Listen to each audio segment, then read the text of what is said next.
Bab 41 Amah gak boleh nangis. Masya Allah, boleh Master langsung diperkenalkan. Dia adalah dokter spesialis jantung di RSH, Dr. Alfian Darmawan. Alfian pun berdiri dan menangkup kedua tangan memberi salam perkenalan kepada semua. Wah, Master sepertinya kalau jauh nih, canda Dr. Hermawan. Mendengar candaan Dr. Hermawan membuat tawa renyah menghiasi ruangan itu. Wah jelaslah, kalah jauh, saya udah kakek-kakek loh, hahaha. Hahaha, Master Kota sudah kakek-kakek ya, balas Dr. Hendro. Oh ya Dr. Alfian silahkan naik, pinta Dr. Hermawan. Alfian pun naik ke atas podium, banyak mata memandang kagum, dan di sudut lain juga ada yang sedang merasakan sesak di dadanya. Siang ini masih agenda memberi motivasi, bahkan ada juga sesi tanya jawab, mulai dari sistem rumah sakit, sampai hal pribadi, tapi masih pada titik kewajaran. Acara berlanjut setelah sholat Asar, dan di sesi ini adalah sesi acara memberikan apresiasi untuk para dokter. Alfian dan Hafiz masuk dalam dokter muda berdedikasi tinggi, dan banyak lagi penghargaan yang diberikan untuk para dokter. Acara pun selesai sebelum waktu maghrib datang. Bi, ke toilet dulu yok. Gak di kamar aja. Udah gak bisa ditahan, AC-nya dingin banget lagi. Ya udah, yok. Alfian pun mengantar Fatimah ke toilet dan Alfian menunggu tidak jauh dari toilet. Iya kali Alfian nunggu di depan pintu toilet, gak banget kan? Saat Alfian sedang asik dengan benda pipih yang ada di genggamannya, ada suara yang memanggil namanya. Alfian, Aurel, ada apa? Jadi benar wanita bercadar itu istri kamu? Maksudnya, gak mungkinlah aku ngaku-ngaku wanita yang gak ku kenal sebagai istri. Apa istimewanya dia? Dan tepat saat pertanyaan itu datang, Fatimah keluar dari toilet dan menuju ke arah Alfian duduk dengan ada seorang wanita berdiri di depannya. Keistimewaan. Semua wanita di dunia ini istimewa, Islam menempatkan wanita sebagai makhluk paling mulia yang harus dijaga. Allah SWT menciptakan wanita beserta keindahannya dari ujung kepala hingga kaki. Keindahan itu bukan hanya dinilai dari fisik saja, melainkan juga hati dan pikiran. Layaknya perhiasan, haruslah dijaga dan dirawat. Fatimah memilih diam di posisinya tapi bisa mendengar apa yang sedang mereka bicarakan.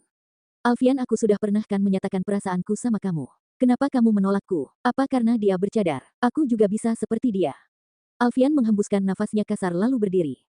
Apapun alasanku, itu bukan urusan kamu, dan kamu juga tidak berhak tahu. Tapi Alfian, aku rela berubah seperti dia. Alfian tertawa kecil mendengar penuturan Aurel. Aku serius Alfian. Seorang wanita itu sangatlah mulia, Allah menetapkan banyak larangan dan aturan itu semua untuk menjaga wanita, karena wanita adalah perhiasan dunia. Kali ini Fatimah yang bersuara. Fatimah mendekat dan langsung berdiri di samping Alfian. Alfian mengukir senyum manisnya untuk sang istri. Apa hebatnya dia Alfian, karena bercadar. Alfian sekarang banyak wanita bercadar hanya mengikuti tren, tapi nyatanya ilmu agama kosong. Dokter, Aurel, dari tadi saya dengar Anda mempertanyakan cadar bukanlah bukti dari kadar keimanan seorang wanita. Ya betul, banyak wanita bercadar mereka untuk menutupi kekurangan-kekurangannya, bahkan mungkin untuk menutupi aibnya, dan ada juga yang sekedar mengikuti tren. Sama halnya seperti saya bukanlah wanita yang dijamin surga oleh Allah, dosa saya sangat banyak, bahkan belum bisa dibilang wanita yang taat, tapi satu hal yang saya tahu, saat ini saya sedang belajar mengikuti suri tauladannya seorang wanita yang Allah jamin surganya, saya sedang belajar menjadi taat, dan cadar ini adalah pengingat untuk saya, agar saya bisa lebih istiqomah untuk taat, dan menjaga malu. Mengenai niat setiap mereka yang mengenakan cadar, biarlah itu jadi urusan dirinya dan Allah, selama dia tidak menyalahi aturan. Saya tahu, di luar sana banyak nyinyiran tentang wanita bercadar, bahkan tak jarang membandingkan dengan wanita yang terang-terangan memamerkan lekuk tubuhnya. Kamu nyindir saya, jangan jadi wanita sok suci. Fatimah tertawa kecil, Anda tersindir. Menutup aurat wajib untuk seorang muslimah, dan itu bukan karena dia sok suci, melainkan karena dia sedang belajar taat, dan doakan agar bisa istiqomah. Berubah itu mudah, tapi istiqomah itu sangat sulit, karena syaiton tidak akan tinggal diam. Ini seorang wanita yang membuka tutup cadarnya, lebih baik dari seorang wanita yang membuka tutup auratnya. Bi, sepertinya pembicaraan kita cukup ya, lelah, Alfian mengangguk. Aurel kami permisi, dan sekali lagi saya tegaskan, dari awal hingga ke depannya nanti perasaan saya gak pernah berubah. Alfian dan Fatimah pun beranjak untuk pergi, dan apa yang mereka bicarakan tadi ternyata juga sempat didengar oleh beberapa orang yang lalu lalang. Aurel mengibaskan tangannya lalu berlalu pergi.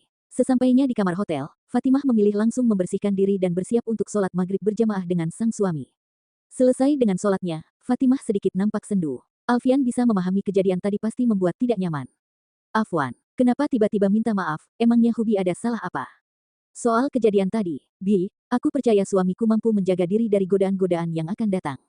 Wanita adalah makhluk yang Allah SWT diciptakan dengan penuh keistimewaan. Dalam pandangan Islam, wanita sangat dijaga kehormatannya dan memiliki kekhususan dalam berbagai hal. Wanita merupakan makhluk yang tercipta dengan dua sisi. Sisi pertama, ia akan mampu menjadi bagian terbaik dalam kehidupan, jika ia pandai dalam menjaga kehormatannya. Sisi kedua, wanita dapat menjadi sumber ujian.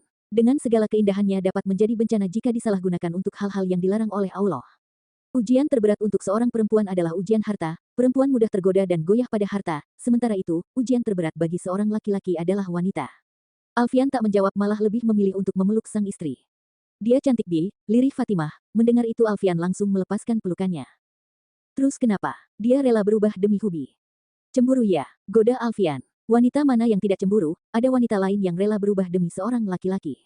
Akan lebih mulia jika dia berubah lebih baik karena Allah, kita doakan semoga Aurel segera mendapatkan hidayah, bisa menjadi muslimah yang lebih baik karena Allah, balas Alfian. Aku bukanlah laki-laki yang sempurna, tapi engkau adalah penyempurnaan itu, lalu apalagi yang aku cari? Ujar Alfian dengan menatap kedua mata bening dan mendukan itu, mata istri tercintanya. Pagi ini mereka meninggalkan hotel, Fatimah dan yang lain sedang menunggu taksi online untuk menuju bandara. Dan ternyata di sisi lain ada Aurel juga yang sedang menunggu taksi. Alfian yang merangkulkan tangannya di pundak Fatimah, dan canda tawa tak lepas dari mereka, sungguh mencuri perhatian. Taksi yang Aurel tunggu pun datang. Aurel masuk ke dalam taksi dan taksi tersebut melewati Fatimah dan Alfian, kaca mobil sengaja dibuka, melihat mereka sesaat, dan saat Fatimah melihat siapa yang ada di dalam taksi pun melihatnya, terukir senyuman di balik cadar, Aurel bisa melihat itu dari sorot mata Fatimah, sadar karena dirinya dilihat, Aurel pun memalingkan kepalanya ke arah lain. Semoga engkau bisa segera menutup aurat dan segera Allah datangkan jodoh terbaik untukmu, amin, doa Fatimah dalam hati. Siang ini mereka sudah berada di rumah Abi. Abi sengaja meminta untuk berkumpul di rumah Abi, karena Abi ingin mendiskusikan sesuatu dengan Alfian dan Hafiz. Fatimah memilih istirahat di kamarnya dan Bunda di kamar tamu. Abi, Alfian dan Hafiz sedang di ruang kerja Abi, entah apa yang sedang mereka diskusikan, hanya mereka yang tahu, autor lagi gak mau tahu. Merebahkan tubuhnya di ranjang adalah solusi terbaik saat lelah, tidur begitu nyenyak, sampai tak sadar ada sosok pria sedang menatapnya begitu lekat. Sayang, bangun sebentar lagi sholat asyar. Hubi aja. Fa lagi libur, jawabnya lalu melanjutkan tidurnya. Kalau sudah itu jawabannya, Alfian pun menuju musola yang tersedia di rumah Abi. Fatimah mana Al? Tanya Abi yang kebetulan juga sudah ada di musola. Lagi gak sholat Bi? Asteris. 2 pekan berlalu, dan sesuai yang Abi rencanakan dengan Alfian dan Hafiz, hari ini Abi mengundang seluruh tim RSH, tapi bergantian ya. RSH harus tetap berjalan. RSH mendapatkan penghargaan sebagai rumah sakit yang banyak memotivasi, jadi Abi mengadakan jamuan bentuk tanda syukur atas pencapaian dan kerjasama semuanya. Adam, sini lihat, Amah punya, panggil Fatimah ke Adam sambil memperlihatkan sebuah boneka kecil yang ada tombolnya, dan saat ditekan akan ada lantunan ayat-ayat suci Al-Quran, cerita Nabi dan Rasul. Adam yang sudah lincah jalannya mendengar boneka tersebut bisa mengeluarkan suara pun menghampiri sang Amah bibi aunty-nya. Au, mau maksudnya ucapnya walau masih belum jelas, Fatimah pun menyerahkan hadiahnya itu. Fatimah lebih memilih di dalam rumah, menyerang penjamuan dengan yang lain, melepas rindu dengan keponakan kecilnya. Duduk berdua dengan Adam di taman samping rumah, dengan banyaknya mainnya berserak, namanya anak kecil kalau dapat mainan baru ya suka gitu, mainan lama gak akan dipedulikan, cukup anak kecil aja ya yang begitu kalau dapat mainan baru, nanti kalau sudah dewasa gak boleh, harus setia.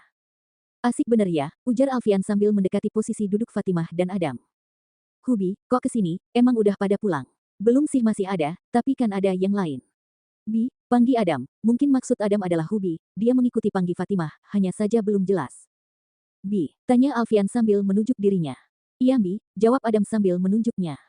Mungkin Adam mau panggil Hubi, seperti Fa panggilan Hubi tadi. Masya Allah, sini Bi gendong, ujar Alfian sambil mengambil Adam yang ada di pangkuan Fatimah. Suka gak sama hadiah Amah? Tanya Alfian. Ukak, jawabnya sambil memencet-mencet tombol yang ada yang membuatnya bergantian mengeluarkan suara, kadang tilawah, cerita Nabi, kadang juga ceramah. Nampak Alfian begitu akrab bercengkrama dengan Adam yang begitu lincah dan bawel pun tak mau diam, semua yang ada di depannya tanya, walau kadang Alfian cukup gak ngerti dengan apa yang Adam bicarakan, namanya juga anak 1 tahun lebih, ya gitu bahasan belepotan. Melihat itu semua, membuat Fatimah tanpa sadar meneteskan air mata, dan ternyata Alfian melihat itu, Alfian pun mendekati Fatimah masih dengan memangku Adam. Diusapnya air mata itu dengan ibu jarinya, dan itu membuat Fatimah kaget, karena dia tidak sadar air mata itu telah menetes. Adam tiba-tiba juga ikut mengusap air mata Fatimah. Mah, gak oleh angis, Amah gak boleh nangis. Mendengar ucapan Adam malah membuat air matanya semakin menetes. Mah, gak oleh angis, ucapnya lagi. Tuh, Adam aja tahu, Amahnya gak boleh nangis. Alfian paham dan sangat paham, keinginan Fatimah yang ingin memiliki seorang anak tapi dikarenakan kondisi kesehatannya, membuatnya harus menunda semua itu. Bersyukur Alfian begitu sabar, tak pernah ada rasa bosan memberi dukungan untuk sang istri. Abi Uma Bunda pun begitu. Fatimah langsung mengusap sisa air mata yang ada di pipi. Iya, nih Amah udah gak nangis kok, ujarnya sambil mencium pipi cubi Adam. Hubi besok kita ketemu ya sama Dokter Hendro. Kenapa? Sakit lagi kepalanya. Fatimah menggeleng, gak Bi, pengen cek kondisi terkini aja. Oke, nanti Hubi hubungi Dokter Hendro. Syukron Hubi, sambil mencium pipi kiri Alfian lalu mencium pipi kanan Adam. Lalu Alfian memberi komando ke Adam untuk mencium sang amah, dan dengan kompak Alfian dan Adam pun bersamaan mencium pipi Fatimah. Momen itu tanpa sengaja Uma lihat, ada rasa sesak di dada Uma. Uma sangat tahu perasaan sang putri, bahkan kabar kehamilan Bunga pun enggan untuk Uma beritahu. Uma selalu berdoa untuk kebahagiaan kalian, Uma yakin waktu itu akan segera tiba nak, ujar Uma lirih.